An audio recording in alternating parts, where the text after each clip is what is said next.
we're in Ethiopia in 2015. This is one of the many presidential trips we took overseas. We just come from Kenya, which was President Obama's first trip to Kenya as president.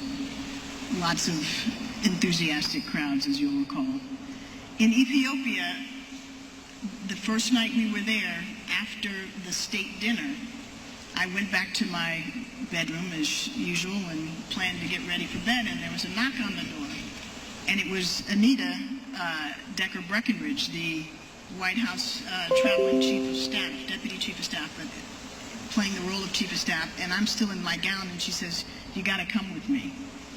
So I didn't even have my shoes on. I still have my ball gown on, and we go down to this Secret Service tent. You know how we have these secure tents on these trips, and so that the communications can't be intercepted.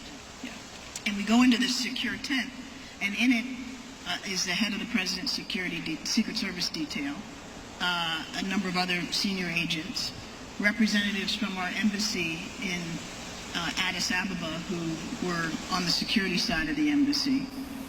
And they wanted to share with me that they had just learned very reliably that Al-Shabaab, this is an East African terrorist organization with links to Al-Qaeda that has carried out a number of attacks throughout East Africa, had an active plot underway to attack President Obama the next day as our motorcade was leaving the African Union headquarters and making its way to the airport. You were in that motorcade.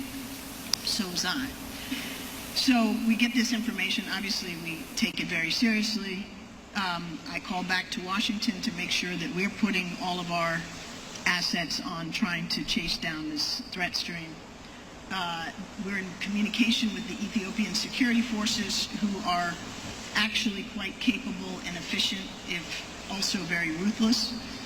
And they keep assuring us that they are following this suspect and they have the suspect under surveillance, and that we shouldn't worry. And of course, we're worried. So, you know, we get to the next day, we're at the African Union. The president gives his speech. We're about to get into the motorcade to head to the airport, and all of the Ethiopian assurances that they have everything under control are ringing hollow, because suddenly the Americans have information that suggests that the suspect is at large and on the street, on the route, by the way, of the motorcade. And so the president is hustled into a hold room.